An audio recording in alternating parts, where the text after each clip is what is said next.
Hey guys, Freeman from Team Rec here, coming at you with another deck profile. This time we have my first place Altergeist deck profile that I took to locals this past weekend. Managed to go undefeated with it on the last weekend of the format. As everyone knows, on December 1st there will be a new Forbidden and Limited list in effect. This was the last weekend to play Mystic Mine, so I kind of wanted to play a deck with Mystic Mine in it, so this is kind of what I decided, and it ended up working out. We went undefeated. If you guys have been enjoying the Team Rec videos, be sure to subscribe to the channel as we're on our road to 500, so that'd be great. So without further ado, let's just get right into it. So it is Altergeist, so 3 multi-faker. This card came back to 3 a few lists ago now, and obviously it's just very good for the deck, kind of your main card. We then have 3 Meluseeks, kind of your main searcher card, and just very annoying for them to deal with.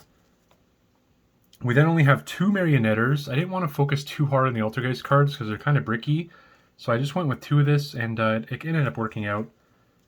We also went with the 2 Silkatis, and I've always liked 2. I've never liked 1 and never liked 3, so I'll always play 2 of this card. It's very annoying. Obviously, this is what you're summoning off of multi-faker more often than not. And that's really it for the Altergeist monsters. We didn't play the Conqueree just because it's kind of bricky, and we didn't play the new one either, whose name I can't remember at the moment, but the one that you can link from your hand. Didn't play that either, as I didn't think that was really worth it. To round off the monsters, we are playing 3D Shifter. Obviously, we are trying to counter the meta a little bit, and Tier Element is the best deck by far. Now, this does hurt your deck a little bit, but I think the sacrifice to your own deck is just worth having it against the Tier Element decks. So that was MVP for sure. And that's it for the monsters. On to the spells. Just some consistency spells. We do have 3 Pot of Dualities. Obviously, when you activate this, you cannot special summon that turn, but really you just need to dig for cards to help stall out the game between your Floodgates and your Mystic Mines and stuff like that. So this is definitely worth the 3 of. To go along with that same theme, Pot of Prosperity. Now, in the past, I've played Extravagance in this deck, but with this build, I didn't want more cards. I just wanted the right cards. So I felt like seeing 6 cards was better than just drawing 2 random cards, so that's why I went with Prosperity over Extravagance. And your extra deck doesn't really matter at all, so you can easily resolve more than 1 per game. And then we have everyone's favorite card, now banned. We have 3 Mystic Mine, all 3 different rarities, just to make people even more mad. Obviously, this card is banned now because it is a problem, but to be honest with you, I only Mystic Mined 1 game out of 4 rounds. I played 8 games total. We ended up winning every single game, and I only Mystic Mined 1 time, and it was only for probably 4 or 5 turns, just until I got enough card advantage. So I really didn't activate this too much, but I'm sad to see it go. Now the main card I activated, and the card that won me more games than Mystic Mine by far, One of Necrovalley. This card is absolutely insane, and I wouldn't be surprised if this card went to 1 on a future list. This card's crazy. I'm going to be adding more of this into my deck post-banlist, since obviously I have to cut out Mystic Mine. This card shuts down so many decks, just like by accident. Once again, it does kind of have negative interactions with your own deck, but the payoff's just so worth it that you're willing to sacrifice the little bit of card effects that you have. So this card's crazy, better than Mystic Mine in my opinion. This card won me a lot of games. To go along with our field spells, we're playing 2 Divines of the Land.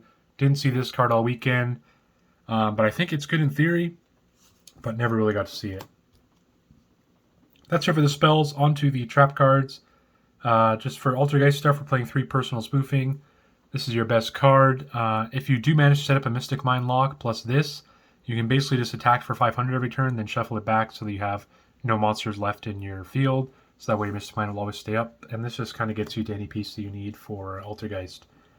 Now we are just playing 1 Protocol and 1 Manifestation, just kind of 1 and 1. We don't want to draw these cards, we just want to set them off Marionetter.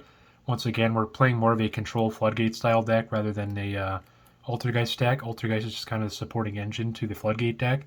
So this is kind of the idea behind that.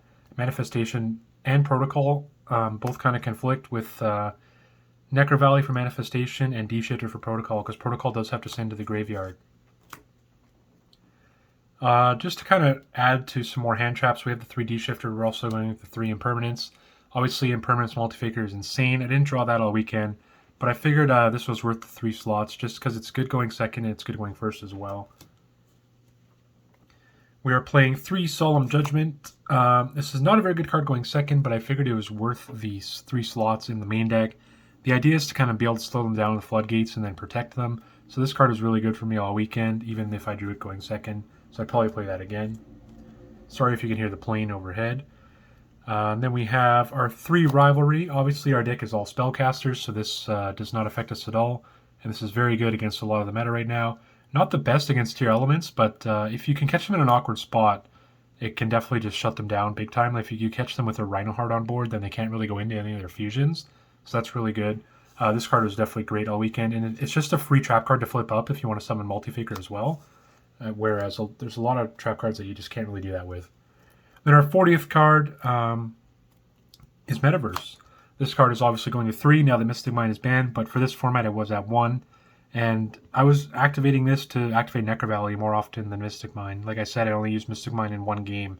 So I was metaversing for Necro Valley more often than not. So I'll be upping this card as well with my Necro Valley count. So that is the main deck, 40 cards. We managed to go 4-0 in rounds. We did not lose a single game. First round was against Zombies, kind of like a newer player, so that was one of my easier rounds.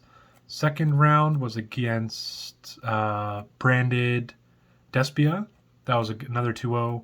Third round was against Tyr. That was 2-0. And then final round was against Naturia Runic, and that was also a 2-0. So we did not lose a single game.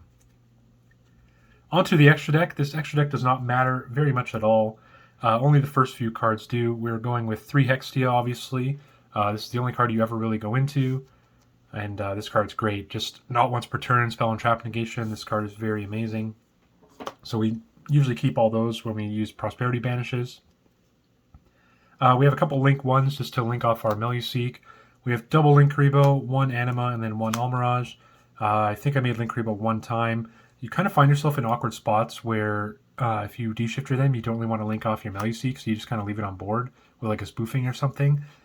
So I never really made that too often, but they're there in case they do come up. And then all this extra stuff, along with some of those link ones, are just kind of what you banish off of Prosperity. They don't matter at all, but I played Prime Banshee, I played 2 Memory Gant. Don't even know what this card does, to be honest, but I put it in my deck anyway, just as filler. I played a Nightmare Phoenix, didn't make it. I played an Underworld Goddess, didn't make it.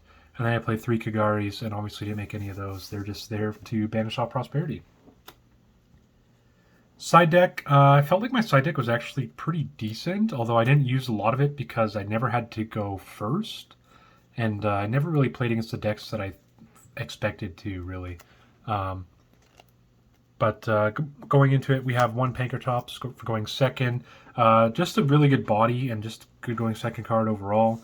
You can always dig with Prosperity to find it and stuff, and it just helps you break some boards.